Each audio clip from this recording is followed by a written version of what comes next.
이 세상에는 공부를 해야 알 수 있는 영역이 있고 공부하지 않아도 본능적으로 알게 되는 영역들이 있습니다. 공부하지 않아도 알게 되는 이 영역을 우리는 본능이라고 하는데, 본능에 가까우면 가까울수록 우리는 그런 사람들을 짐승 같은 인간 이렇게 부르고, 열심히 공부하는 사람을 인간다운 인간, 사람다운 사람이라고 부릅니다. 그래서 공부해야 될 게 이 세상엔 참 많이 있습니다. 하나님도 알아야 되고, 하나님이 지으신 이 세상도 알아야 되고, 하나님이 지으신 또 이 땅에 보내신 나 자신도 알아야 되고, 또 내가 관계 맺고 있는데 옆에 있는 사람들에 대해서도 계속 공부하고 알아가야 됩니다. 이런 것들을 본능에 맡기면 짐승 같은 인생을 살게 되지만, 열심히 공부하고 연구하고 배우고 또 배우려고 하고 그렇게 알아가면 알아갈수록 하나님이 세상을 지으셨을 때 그 아름다움, 창조하셨을 때의 그 아름다움에 가까이 갈 수 있다라고 말할 수 있습니다. 그래서 이제 4월이 됐는데요. 4월에 우리가 공부해야 될 게 많이 있지만, 특별히 하나님이 지으신 그 세상 가운데 나 자신에 대한, 나에 대한 공부를 좀 하면 어떨까 하는 생각으로 우리 한 인간의 마음에 자리 잡고 있는 것들에 대해서 함께 생각을 해보려고 합니다. 정신과 의사들이 다루는 내면 세계 중에 가장 흔한 마음의 그 병은 우울증이라고 하는데, 그 우울증이 생기게 된 그 뿌리를 쭉 찾아가 보면 그 뿌리 안에는 이런 열등감이 자리 잡고 있다라고 통계적으로 이야기를 합니다. 근데 열등감은 우리 마음에 있는 거죠. 열등감도. 근데 열등감을 가질 만한 여러 이유들이 있을 거 아닙니까? 이유들이.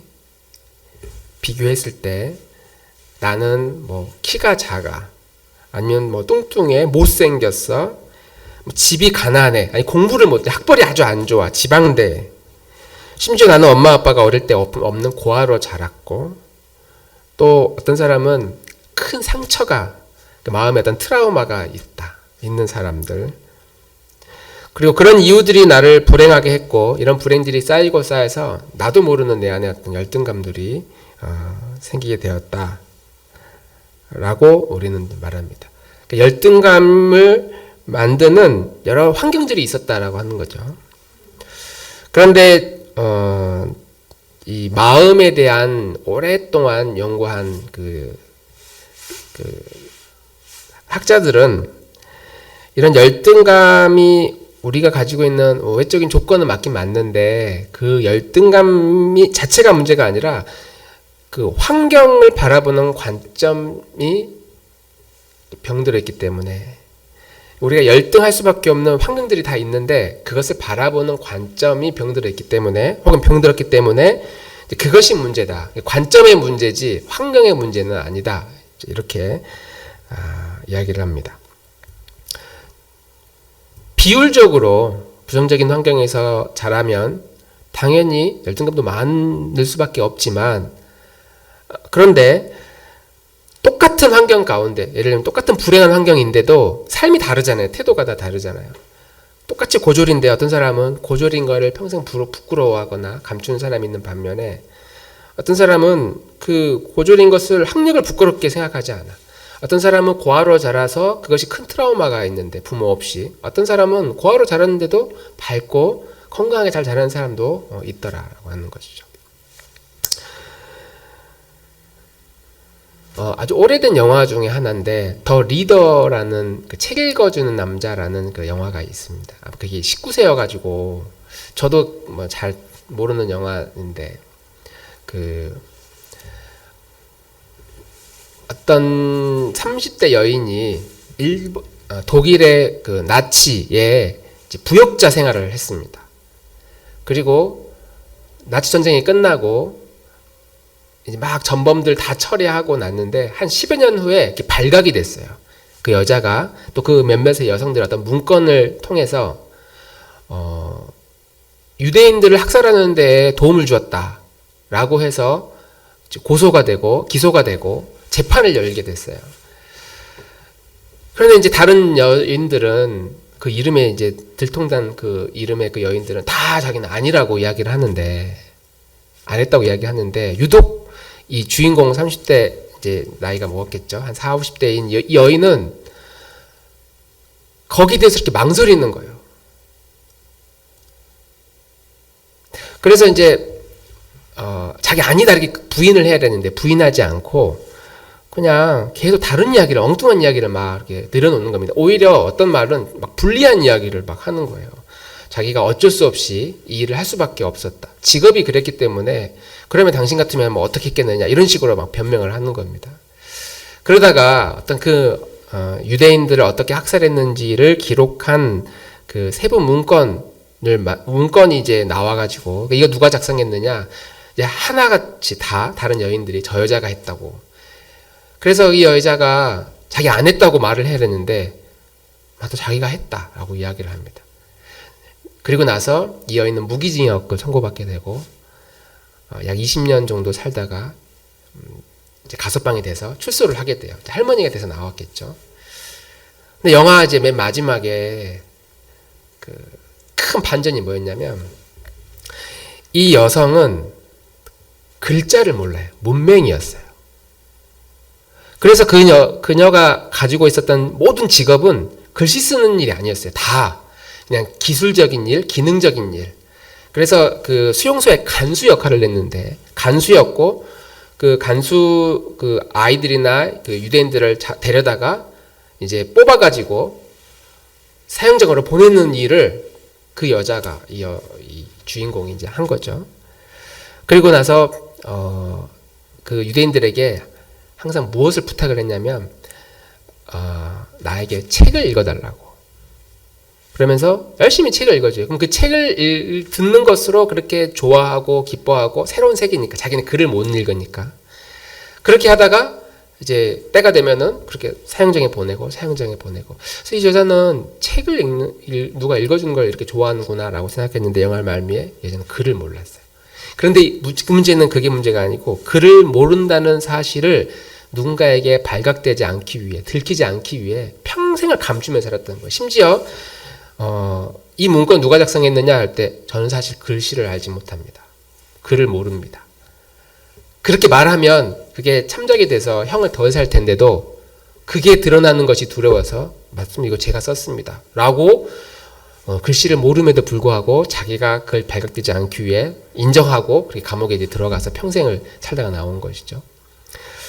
그러니까 이런 여인들의 모습, 그 영화에서도 나오지만 여인들은 그 여자의 주인공의 그런 이야기들 들어보면 이 여자가 가지고 있는 그 열등감, 나는 글씨를 알지 못해, 이것이 얼마나 강력한 것인지 남에게 들키지 않기 위해서 심지어 자기 평생을 동안 이걸 감추기 위해서 감옥에 들어가는 것과 타협할 정도로 이걸 숨기고 감추며 살아왔다는 거죠. 어떤 사람은 난 글씨를 잘 몰라라고 하는 것에 대해서 별로 큰 마음의 내면에 갈등이 없는데 어떤 사람들은 그런 것 작은 것 하나가 일평생의 그 인생을 좌지우지할 정도로 그 사람의 인생 길을 바꿔 넣을 수 있는 아주 중차대한 문제가 되었다. 그런 환경들을 어떻게 바라보느냐 이 관점에 따라 이 열등감과 자존감이 커질 수도 있고 별거 아닌 것일 수도 있다라고 하는 것이죠. 구약 성경에도 이런 관점의 차이 때문에 큰 어려움을 당한 그 이스라엘 민족의 이야기가 나옵니다. 제일 그 대표적인 게 다윗과 골리앗 이야기죠. 골리앗이 전쟁에 나오니까 이스라엘 백성들이 그 골리앗의 그 등치만 보고도 다 겁을 먹고 뭐 키가 3m가 가까이 되고 뭐 무게가 뭐 수십 킬로가 되고 창에 스치기만 해도 뭐 막 찢어질 정도로 죽을 정도로 그러니까 나타나기만 해도 두려워 떨었다라고 이야기를 하는데 이제 뭐 잘 아는 것처럼 소년 다윗은 전혀 다른 관점으로 생각을 하죠. 그 골리앗을 보면서 자기가 평소에 그 목자로서 양들을 칠 때 양들을 이렇게 물고 가는 일이나 개 정도 수준으로 그 골리앗을 보는 거죠. 그래서 싸우러 나갈 때 돌팔매야 막대기 하나 들고 싸우러 나가고 골리앗이 그거 보고 네가 나를 무슨 개로 여기느냐? 그럼 막대기 하나로 나를 이길 수 있을 것 같느냐? 이렇게 말할 정도로 다윗은 똑같은 공포에 떨게 하는 똑같은 현상인데도 전혀 다른 관점으로 봤다.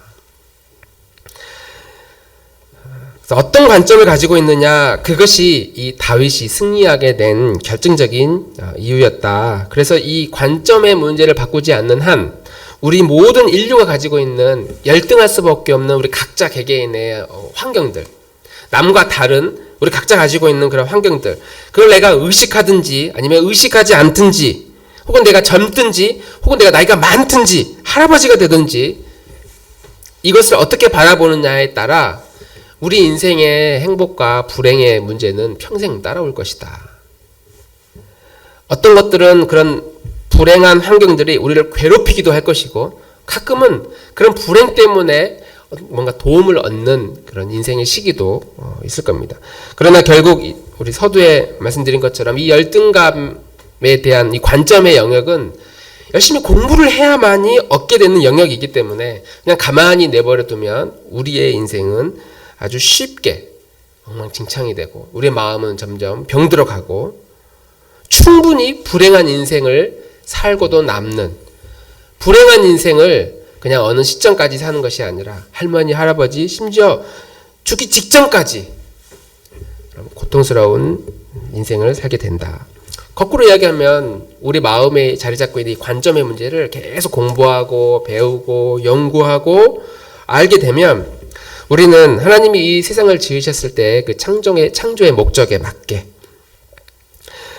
하나님이 세상을 만들었을 때 그 처음 계획대로 우리는 살 수 있고, 그러한 하나님의 계획 가운데 부름받은 오늘 이 자리에 모인 우리가 나는 어떤 존재인지에 대해서도 더 풍성한 그런 지식들을 얻을 수 있게 된다. 그래서 우리 이제 4월 시작됐는데 이 4월 한 달 동안 우리 자신의 이 마음의 창을 이렇게 들여다보면서 하나님의 마음과 또 사람의 마음, 그 마음 안에 자리 잡고 있는 여러 가지 환경들, 또 그 환경 가운데 우리는 어떤 식으로 나를 바라보고 있는지, 내 이웃들을 바라보고 있는지를 함께 살피는 은혜의 시간이 되기를 간절히 바랍니다.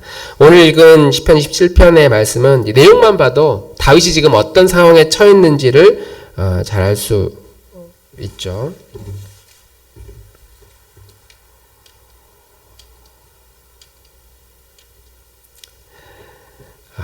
이 1절에서 3절, 세번역 성경으로 같이 한번 읽어보겠습니다. 시작. 주님이 나의 빛, 나의 구원이신데 내가 누구를 두려워하라. 주님이 내 평생의 피난처이신데 내가 누구를 무서워하랴. 나의 대적자들, 나의 원수들, 저 악한 자들이 나를 잡아먹으려고 다가왔다가 비틀거리며 넘어졌구나. 군대가 나를 치려고 애워싸도 나는 무섭지 않네. 용사들이 나를 공격하려도 일어날지라도 나는 하나님만 의지하려네. 다윗이 지금 처한 상황은 왕이 되기도 전에 지금 전쟁을 해야 되고 지명수배자로 낙인 찍혀 도망자 신세이고 부모님과도 이별하고 또 하나님의 집에서도 떠난 상태였습니다. 주님은 나의 빛이다. 이 말은 지금 빛이 없는 상태인 거죠. 현실적으로.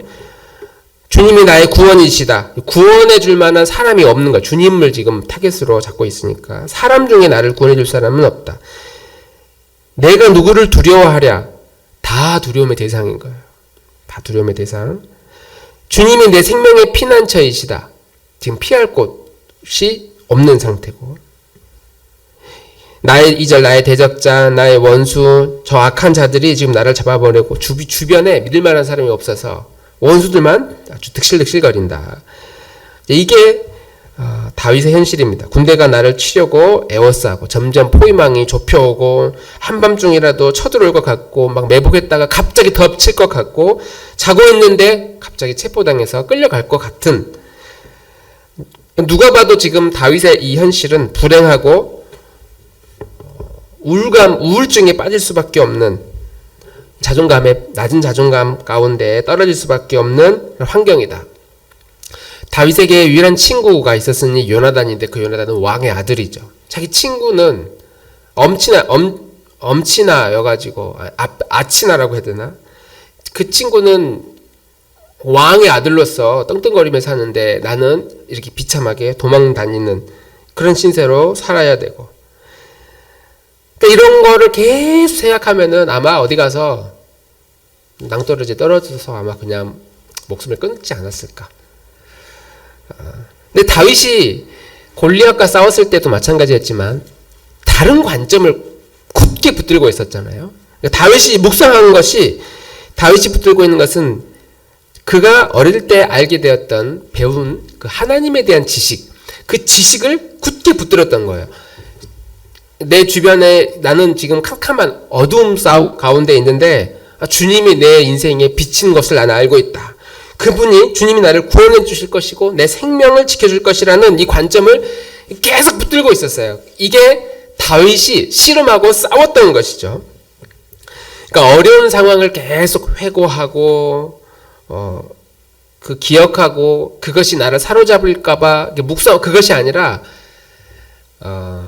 이것보다, 그런 부정적인 모든 환경보다 더 크신 하나님이 내 곁에 있다는 사실을 그냥 사실 팩트로 그냥 옆에 가면 둔 게 아니고, 그렇게 두면 흘러가잖아요. 다윗의 마음에, 인간의 마음 흘러가면 그걸 잃어버려요. 빼앗겨 버리는 겁니다. 근데 그것을 그냥 내버려 두지 않고 계속 붙들고 마음속에 새기기 위해서 부단히 노력한 사람이었다. 그것이 다윗의 모습이었고 다윗이 결국 승리할 수 있는 그런 원동력이 되었던 것이죠. 지금 다윗은 과거 오래전 일을 회고하는 것이 아니라 지금 이 어려운 상황 가운데 지금 빠져 있어요. 그래서 그 어려운 상황 가운데서 신세 한탄을 계속 하는 것이 아니고, 너희가 나를 이렇게 공포에 몰아넣어? 나를 이렇게 힘들게? 나는 걱정 1도 안 해. 왜? 그리스도가, 하나님이, 주님이 내 곁에 계시고 주님이 나의 빛이시고 주님이 나를 인도하시니 나는 전혀 두렵지 않아. 이런 마음을 계속 붙잡고 씨름하며 살아간 사람이 바로 왕이 되기 전, 앞으로 다윗이 어떤 삶을 살아갈지 알지 못하는 그런 모습이었다라고 하는 것이죠. 21세기를 살고 있는 우리들도 이런 다윗과 다른 환경이긴 하지만 다윗과 유사한 그런 어려움으로부터 둘러 쌓여져 있습니다.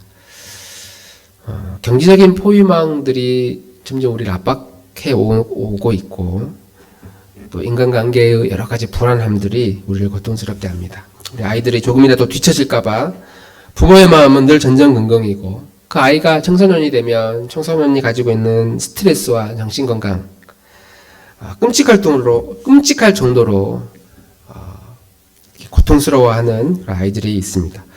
이제 막 결혼한 부부들은 서로 대화가 안 통한다고 온갖 아우성이고, 노인이 돼도 건강의 문제, 사회적인 고립의 문제, 외로움의 문제, 이런 모든 것들이 이렇게 살다가는 그냥 인생이 아무것도 아니겠구나 라고 할 정도로 어떤 소망도 없는 부정적인 시대에 살아가고 있습니다. 더군다나 이런 암울한 현실을 바라보는 그 관점, 이 관점이 많은 사람들이 병들어 있기 때문에 앞으로 큰 그 호황이 될 그 직구는 정신건강 상담을 하는 의사와 상담 치료자들이 이러한 병들어 있는 사람의 마음을 고치는 그 일에 큰 호황이 될 거다라는 말이 있을 정도로, 아무리 우리가 현실을 극복하려고 환경을 바꿔도 또 다른 환경이, 또 다른 환경이, 나이가 들면 또 다른 환경이 우리를 계속 덮치기 때문에 이 관점의 문제를 바꾸지 않는 한 우리는 계속 고통스러운 인생을 살게 될 것이다 라고 말할 수 있는 것이죠. 다윗의 현실은 부정적인 환경으로 완벽하게 포위된 상태에 살고 있습니다. 어떠한 빛도 없고 희망도 없고 누구도 믿을 수 없는 이런 상황 가운데 그것을 극복하는 아주 특별한 방식의 관점을 계속 생각해내는데 4절에 이렇게 이야기합니다. 4절 말씀 한번 읽겠습니다. 시작. 내가 여호와께 바라는 한 가지 일, 그것을 구하리니 곧 내가 내 평생의 여호와의 집에 살면서 여호와의 아름다움을 바라보며 그의 성전에서 사모하는 그것이라. 여호와께서 환난 날에 나를 그의 초막 속에 비밀히 지키시고 그의 장막 은밀한 곳에 나를 숨기며 높은 바위 위에 두시리로다. 이제 내 머리가 나를 둘러싼 내 원수 위에 들리리니 내가 그의 장막에서 즐거운 제사를 드리겠고 노래하며 여호와를 찬송하리로다. 아멘. 다윗의 6절의 고백을 보면 나 이제 앞으로 즐거워할 것이다. 찬송할 것이다. 노래할 것이다. 다윗의 팔자가 핀 게 아니고 다윗이 지금 왕이 돼서 하나님을 노래할 것이다가 아니고 고통스러웠던 긴 과거를 회고하면서 이제 나는 평생 왕이 됐고 나라의 권력자가 됐고 그래서 이제 성전 안에서 주님만을 노래하며 살고 싶다. 지금 그 고백을 하는 것이 아니라 지금 다윗의 모습은 똑같아요. 도망자의 모습인데 어떠한 이유 때문에 어떤 관점 때문에 내가 이제 늘 하나님을 찬송하고 감사하면서 기뻐하며 살 것이다. 그렇게 이야기를 하는 것이죠. 그게 4절에 보면 한 가지가 있다. 한 가지가 있다. 내가 여호와께 바라는 한 가지. 여기서 한 가지라고 하는 이 단어는 only one이 아니고 딱 1번만 있는 것이 아니라 어떤 것과도 바꿀 수 없는, 대치될 수 없는 아주 절대적인, 아주 중요한, 퍼스트, 첫 번째, 매우 중요하고 간절함의 그런 표현을 내가 여호와께 바라는 한 가지가 있다. 강조하는 그 의미죠. 그게 뭐냐? 그것은 내가 여호와의 집에 살면서 여호와의 아름다움을 바라보며 성전을 사모하는 것이다. 내가 여호와의 집에 살면서 여호와의 아름다움을 바라보며 그의 성전에서 사모하는 것이다. 그것이다. 그러니까 이 말은 교회 가까운 데로 빨리 이사를 와야 되는 거죠. 자주 교회 왔다 갔다 해야 되고. 저는 어릴 때 이 말씀을 이제 들었을 때, 그러면 저는 늘 저희 집이 교회랑 붙어 있었기 때문에, 그리고 집에 들어가려면 교회를 통과해야만 됐기 때문에 매일 교회를 간 거죠. 그러니까. 학교 끝나면 교회 뒷문으로 들어와서 교회 예배당을 통과하고, 그 다음에 저희 이제 사택으로 들어갔으니까.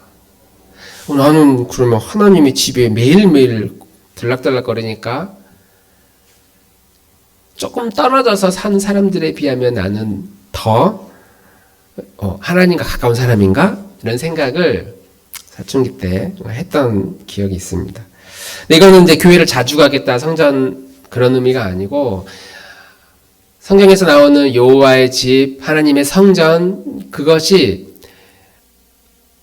신학시대 예수님이 뭐라고 이야기하냐면 예수님의 가르침이라고 이야기를 하거든요.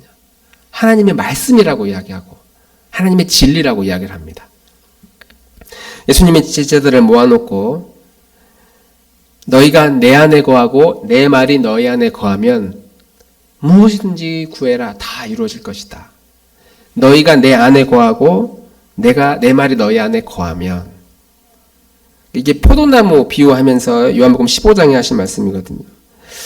큰 바다가 있는데 그 바다 안에 내가 두 손을 첨벙하고 담궈서 그렇게 확 뜨면 비록 적은 물이긴 하지만 그 바닷물이 내 손 안에 들어오는 것처럼 우리가 하나님의 진리의 세계에 첨벙하고 들어가고 거기에서 하나님의 진리를 이렇게 떠오면 이게 아주 적은 양의 진리이긴 하지만 그렇게 우리가 하나님의 말씀의 세계에 들어가고 그 말씀이 우리의 마음에 적은 양이긴 해도 우리 마음에 심기고 담기기만 하면, 그러면 7절에 이렇게 이야기하는 것이죠. 우리 7절 한번 읽겠습니다. 시작. 너희가 내 안에 거하고 내 말이 너희 안에 거하면 무엇이든지 원하는 대로 구하라. 그리하면 이루리라. 아멘. 무엇이든지 구하는 대로 다 이루어질 것이다. 얼마나 우리가 왜곡하기 좋은 말씀입니까? 하나님이 기도만 하면 다 들어주시는구나. 율법적 사고에 익숙한 성경의 해석과 또 가르침이 팽배했던 70년대, 80년대, 90년대 초반까지 하나님 뭐든지 다 들어준다고 하니까 진짜 뭐든지 다 들어주는구나. 그 뭐든지 안에 우리는 우리가 처한 모든 환경들만 생각을 하는데, 하나님은 이 환경 하나하나에 대한 그런 것이 아니라 이 환경을 바라보는 관점, 그것이 다윗이 내가 바라는 한 가지 매우 중요한 것, 첫 번째, 그것 빼고는 다른 거 상상할 수도 없는 그것을 이루어질 것이다. 막 슈퍼맨이 되게 해주세요, 아이언맨이 되게 해주세요, 부자가 되게 해주세요, 그러니까 이런 거 다 들어주실 것이다. 그것이 아니고 우리를 열등하게 만드는 모든 열등적 환경, 그 환경을 하나하나 바꿔주시는 분이 아니고 그 환경을 바라보는 전혀 새로운 관점을 우리 마음 가운데 심어주실 것이다. 그러면은 우리는 10개를 구하지 않고 그 한 가지만 구해도 그 한 가지가 우리가 지금 비록 처하고 있는 모든 환경을 극복할 수 있는 힘과 용기를 주는 것이잖아요. 그럼 우리는 그 용기와 그 관점을 가지고 골리앗도 이길 수 있고 우리의 환경을 극복해낼 수도 있는 그런 삶을 살게 된다는 것이죠. 이순신 장군의 영화 그 명량에 보면 12척의 배로 133척과 싸워야 되는 상황 가운데서 이순신 장군이 그런 말을 하거든요. 문제는 133척의 외놈들의 배가 아니라 그 배를 바라보고 있는 우리 군인들의 두려움이 문제다. 우리 백성들의 두려움이 문제다. 독버섯처럼 퍼진 이 두려움을, 그러니까 유명한 말이잖아요. 용기로 바꿀 수만 있다면. 참 저는 이게 성경도 아닌데 성경에도 좀 이렇게 막 명언들이 쫙 들어가 있으면 이게 막 피부로 와닿잖아요. 이런 두려움을 용기로 바꿀 수 있다면. 우리가 살고 있는 우리의 현실은 우리 주변에 이 골리앗 같은 환경으로 둘러싸여 있습니다. 골리앗이 엄청 많아요. 어느 날은 우리 내 남편이 골리앗이 되기도 하고, 어느 내 새끼들이 골리앗이 되기도 하고, 통장의 잔고가 골리앗이 돼서 우리를 두렵게 하기도 하고, 믿었던 친구들도 골리앗이고, 직장 생활도 또 우리의 미래도 하나같이 골리앗 아닌 게 없는 시대에 살고 있습니다. 다 골리앗인데 우리가 평생 이 골리앗 하나하나와 싸우고 씨름하고 이겼다고 좋아하고 또 다른 골리앗 나오면 다음 주에 또 실망하고, 그렇게 살아가는 인생이 아니라 우리가 만약 하나님의 눈으로 우리가 처한 이 상황들과 현실을 바라보며 살아간다면 우리는 이 말도 안 되는 골리앗으로 가득 차 있는 우리의 현실을 가운데서도 하나님이 얼마나 우리를 많이 지켜주고 있는가, 얼마나 우리 빛이 되어주시는가, 그 헤아릴 수 없는 수많은 것들을 발견하게 되는 그런 축복이 우리에게 있을 것이라고 믿습니다. 어제도 그제도 우리 주변에 확률적으로 나에게 일어나지 않았다고 해서 우리가 잘 관심을 갖지 않는 수많은 사건 사고들이 우리 주변들에 너무나 많은 사람들에게 일어나고 있습니다. 매일매일 하나님의 두 손으로 우리를 지키시고 장막 은밀한 곳에 우리를 숨기시고 높은 바위에 우리를 감추어 주셔서 우리와 우리 공동체와 우리 자신과 우리 가족들이 이렇게 살아가고 있다는 사실을 늘 기억하며 살아간다면, 그런 관점을 늘 바라볼 수 있다면 그냥 믿는 것이 아니라 이 믿음이 내 마음에서 스쳐 지나가지 않도록 이 관점이 계속 내가 생각하고 붙들고 씨름할 때에 우리가 살면서 겪는 그런 모든 기다림은 지치는 것으로, 그리고 낙심되는 것으로 흘러가는 것이 아니고, 오늘 다윗이 내가 이제부터 여호와를 찬송할 수 있다, 내가 즐거워할 수 있다, 내가 주님을 노래할 수 있다라고 하는 이런 축복의 삶이 될 것이라고 믿습니다. 우리 곁을 둘러싼 모든 부정적인 환경, 특히 그 환경 가운데 우리 내면에 뿌리 내리고 있는, 또 지금 우리가 어떻게 할 수 없는 우리의 과거, 또 이 문제를 바라보는 우리의 현실, 이런 모든 갈등까지 하나님의 눈을 우리에게 허락해 주십시오. 주님의 관점을 저에게 허락해 주십시오. 그리고 무엇보다도 예수님의 말씀, 하나님의 진리가 우리의 마음에 뿌리를 내리고 그 말씀이 우리의 마음에 거하고 그 말씀 안에 살아갈 때에 우리는 이 한 주간의 삶이 비록 고단하여도 감사할 수 있고 주님 앞에 무릎 꿇을 수 있고 하나님의 은혜를 구하며 기도할 수 있고, 그래서 보잘것없고 평범한 모든 것들이 얼마나 하나님의 크신 은혜인가를 믿음으로 고백할 수 있을 것이라고 믿습니다. 우리 한 주가 그러한 믿음의 삶을 살아가는 우리 나들목 교우들이 다 되시기를 주님 이름으로 축복합니다.